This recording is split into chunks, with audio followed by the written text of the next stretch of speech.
अगर आपके बजरी तोते अंडे देते हैं लेकिन वो खराब हो जाते हैं, काले पड़ जाते हैं, गंदे हो जाते हैं, या फीमेल उनके ऊपर बैठना छोड़ देती है, या फीमेल बैठी हुई है 2 महीने से अंडों के ऊपर लेकिन बच्चे नहीं निकल रहे, ऐसा क्यों होता है और इसको ठीक कैसे किया जाएगा, ये तमाम बातें आपको समझाऊंगा आज की इस वीडियो में। So hi guys, you're watching my channel Ahsan pets. अस्सलाम वालेकुम, मैं हूं अहसन जफर, कराची पाकिस्तान से। कॉकटेल मेरी पहली मोहब्बत। लेकिन आज हम बात कर रहे हैं बजीज के बारे में। अच्छा, अभी रिसेंटली मेरा कुछ एक्सपीरियंस है बल्क बजीज के अंदर। वो एक्सपीरियंस ऐसा है कि काफ़ी टाइम बाद मैंने दोबारा से बजीज रखे। तो एक्सपीरियंस ये हुआ कि भाई मैंने क्या किया कि मुझे जिस बंदे ने दिया उसने कहा कि गर्मी में जो है ना आप कोशिश करना कि ब्रीड ना लेना, क्योंकि आपकी इंडोर जगह है। मेरी जो जगह है वो इंडोर है, कमरे के अंदर है, ठीक है।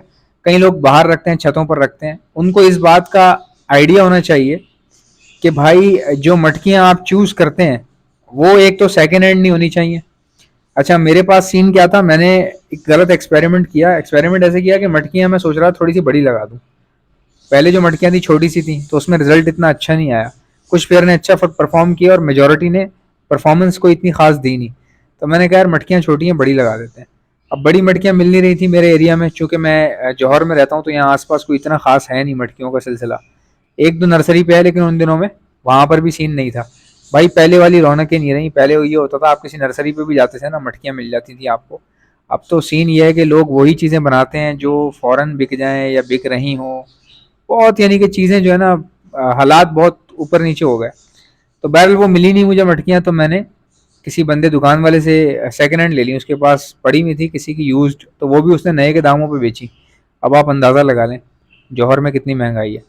तो मैं वो मटकियाँ लेकर घर पर आ गया, मैंने लगा दी वो मटकियाँ। अब इशू क्या हुआ, इशू ये हुआ कि मटकियाँ तो वो बड़ी थी लेकिन सेकंड हैंड थी, तो उसमें भी रिजल्ट कोई अच्छा नहीं आया। तो मैंने ये देख लिया कि भाई बजरी के जो अंडे होते हैं ना, ये आप साफ सुथरी मटकियाँ रखेंगे, बड़ी मटकियाँ रखेंगे तो आपके पास रिजल्ट अच्छा आएगा। और कोशिश करें कि आउटडोर ब्रीडिंग करवाएं, क्योंकि इंडोर में जो है ना खर्चा है भाई बजरी के ऊपर। बजरी इंडोर रखना मैं तो फजूल समझता हूँ, क्योंकि अगर आप पंखा भी लगा रहे हैं बजरी के लिए और टेम्परेचर कंट्रोल करने में खर्चा कर रहे हैं, तो बजरी की तो इतनी औकात और हैसियत है ही नहीं। मैं आपको सच बात बता रहा हूँ। किसी भाई ने अगर ब्लैक बजीज रखे हुए हैं या डन फैलो बजीज रखे हुए हैं, उनकी अलग बात है, वो तो जाहिर सी बात है महंगी म्यूटेशन है। लेकिन अगर कोई नॉर्मल बजरी रख के बैठा है या होगरों भी रख के बैठा है, तो भाई वो पंखा मुझे नहीं लगता कि लगा पाएगा इस दौर में। लोग अपने पंखे बंद करके बैठे हुए हैं जो अपने लिए लगाए हुए होते हैं। तो ये चीज़ें हैं, आप आउटडोर ही रखें। और आउटडोर वालों के पास रिजल्ट अच्छा नहीं आ रहा तो वो क्या कर सकते हैं मैं बताता हूँ आप। अगर आउटडोर वाले हजरात बॉक्सेस लगाते हैं, बॉक्सेस का इस्तेमाल करते हैं, तो बहुत अच्छी बात है। बड़े बॉक्स लगाएं, लवबर्ड वाले बॉक्स लगाएं, और बॉक्स के अंदर वेंटिलेशन बनवा लें। सुराख जो होते हैं 3 अपोजिट साइड में, आमने सामने 3 सुराख होते हैं, वो करवा लें तो वो भी चल जाता है। और मटकियाँ लगाई हुई हैं तो वो भी बेहतरीन है, कोई इसमें इतना इशू नहीं है। आउटडोर में बहुत अच्छा रिजल्ट आता है, क्योंकि एक तो वहाँ पे रोशनी ज़्यादा होती है आउटडोर के अंदर। फिर दूसरा ये है कि सबसे बड़ी बात वेंटिलेशन। कमरों में अगर आप ब्रीड करवाते हैं, मेरे तो देखें मैं तो फंसा हूँ ना यार। मैं हमारे पास छत वाला घर नहीं है भाई। कई लोग मुझे कहते हैं लवबर्ड दिखाओ, अपनी प्रोग्रेस बताओ, अपने लवबर्ड दिखाओ। लवबर्ड तो है ही नहीं भाई अभी इस वक्त, फिल वक्त जहाँ मैं रह रहा हूँ यहाँ नहीं है मेरे पास, ठीक है। एक दो दोस्तों के साथ हमने किया पार्टनरशिप में, लेकिन वो उनकी जगह पर है, मैं वहाँ जानबूझ के नहीं जाता। अच्छा नहीं लगता आप किसी की जगह पे थोड़ा बहुत पैसा लगा दें और फिर वहाँ पे जाते रहें। अगला भी फील करता है पता नहीं क्या बात है, तंगी होती है। लोग आपको देखना चाहिए कि अगला तंग ना हो आपसे, ठीक है। जब आपको ख्याल नहीं होता ना, चीज़ों को समझ में नहीं आती आपकी बात, या आपको मतलब आपका जहन ही इस तरह का है कि देख, अनपढ़ होना एक अलग बात होती है और बेवकूफ़ होना बिल्कुल अलग बात होती है। अनपढ़ बंदा भी इतनी सलाहियत रखता है, उसको पता होता है। कई अनपढ़ लोग मैंने देखे हैं कि वो इतना ख्याल से बात करते हैं किसी को बुरा ना लगे, और किसी के पास जाते हुए भी सोचते हैं कहीं अभी मसरूफ़ ना हो। तो ये अनपढ़ लोग भी इतने अच्छे होते हैं। तो जिस बंदे को इतनी सेंस नहीं है किसी से बात क्या करनी है, जैसे मुझे कई लोग कह देते हैं उनको पता है इंडोर है इसका, कम पेयर रखे हुए हैं अभी आजकल, सेटअप छोटा है इसका। कई लोग जानबूझ के ना टॉन्ट के लिए कि तेरा सेटअप किधर है, दिखा, इतना छोटा सा है, खाली तूने 24 पेयर लगाए हैं और बातें कर रहा है और ये वो। इस तरह की बात वो अक्सर कोई ना कोई कमेंट में मैं देख रहा होता हूँ। एक आध का बहुत ही कम मैं देखता हूँ कमेंट, लेकिन एक आध लोगों की इस तरह की मैं देखता हूँ।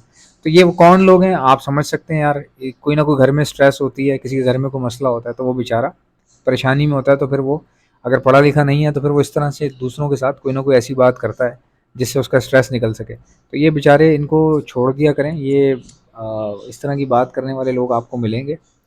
तो मैं आपको बता रहा हूँ, जैसे मैंने रखे हुए हैं तो मैं वहाँ नहीं जाता, ठीक है। अब मैं किसी के पास बर्ड की मैं पार्टनरशिप करूँ और डेली बेसिस पे उसका दरवाज़ा बजाऊँ, यार मुझे देखने हैं ऊपर, अगला भी तंग होगा यार, सोचेगा मैंने ये क्या गुनाह तो नहीं कर लिया इसके साथ अगर मैंने काम कर लिया तो। तरीका होता है। अगले बंदे को आप फ्री हैंड दो, चेक करो वो क्या कर रहा है, उसके बाद जो रिजल्ट आ रहा है उस पर आप देखो किस तरह का रिजल्ट आ रहा है, अच्छा आ रहा है बुरा आ रहा है, फिर आप उससे, अगर आपको सेटिस्फाइड नहीं हो, आप उससे क्रॉस क्वेश्चनिंग कर लो, यार ये चीज़ ऐसे कैसे हो गई है, जो भी आपके इनसिक्योरिटी है पूछने के लिए वो आप पूछ लें, क्वेरी कर लें आप।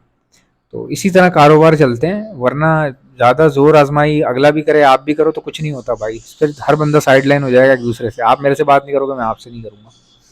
तो ये चीज़ें हैं, बाकी छोटी मोटी चीज़ें चलती रहती हैं। अच्छा, अब बात यह है कि इंडोर में मैं ब्रीड करवा रहा हूँ ना, तो मेरे पास रिजल्ट कोई इतना खास नहीं है, लेकिन सर्दियों में बहुत अच्छा आएगा, ये आप भी जानते हैं। पूरी सर्दी जितने क्लच मैं निकालूंगा बहुत अच्छे आ जाएंगे मेरे पास, मुझे पता है इस बात का, लेकिन मुझे गर्मियों में होल्ड करना पड़ता है, तो या तो पिंजरे बड़े देने पड़ते हैं या फिर मुझे बॉक्सेस हटाने पड़ते हैं कुछ टाइम के लिए, कि गर्मी बहुत ज़्यादा है और लाइटें जा रही हैं, आपको पता लाइट चली जाए तो बेड़ा गर्क हो जाता है। तो जितने लोगों ने आउटडोर रखे हुए हैं, टेरेस में रखे हुए हैं, या सहन ऐसा है जिस पे ऊपर से मतलब कि खुला है, धूप वगैरह आती है या हवा आती है, तो उनके लिए तो बेहतरीन काम है, बहुत अच्छी ब्रीड आ रही है बजरी की। और मैं आजकल देख रहा हूँ तरीका क्या है अंडों को साफ रखने का, यही तरीका है भाई, आप अपनी मटकी के अंदर लकड़ी का बुरादा डालें थोड़ा सा बिल्कुल, और खाने में जो ऐसी कोई चीज़ ना डालें जिससे उसका पेट खराब हो, या मटकी के अंदर वो गीली पोटियाँ कर रहा हो, मटकी गीली हो तो फिर फ़ायदा नहीं है। ठीक है, कई लोगों के मैंने देखा बच्चे भरे हुए होते हैं मटकी में, लेकिन मटकी पूरी गीली हुई होती है, बच्चों के पैरों में चिपका हुआ होता है, मेरे साथ हो चुका है सीन। तो ये बेचारे जो है ना गर्मी की वजह से मोशन कर रहे होंगे मटकी में, बच्चे भी कर रहे हैं, पेरेंट्स भी कर रहे हैं, बच्चे सेहतमंद हैं ठीक है, लेकिन वो लिक्विड का अमाउंट इतना ज़्यादा है उनकी पॉटी में कि पता चल रहा है कि गर्मी की वजह से इनकी बॉडी से लिक्विड तेज़ी से खारिज हो रहा है। तो ये चीज़ आप रोक लें, आपके अंडे कभी ख़राब नहीं होंगे। आपका पेयर अगर बेचारा पानी वाली पॉटी कर रहा है, मोशन कर रहा है, तो ज़ाहिर है जो उसने 6 अंडे 8 अंडे दिए हैं, जब उसमें मोशन लगते रहेंगे तो कहीं ना कहीं निशान पड़ जाएंगे अंडों पर, अंडे ख़राब हो जाते हैं इस तरीके से। और यही वजह होती है कि फीमेल अंडे छोड़ देती है या अंडा खुद ख़राब हो जाता है। और मैंने अपने कई अंडे ख़राब निकाले, दिखने में ख़राब थे, बट मैंने जब रुई से उसको पानी लेके साफ़ किया तो अंदर उसकी फर्टिलिटी भी थी, बच्चे भी थे, सांस ले रहे थे, सब कुछ सही चल रहा था।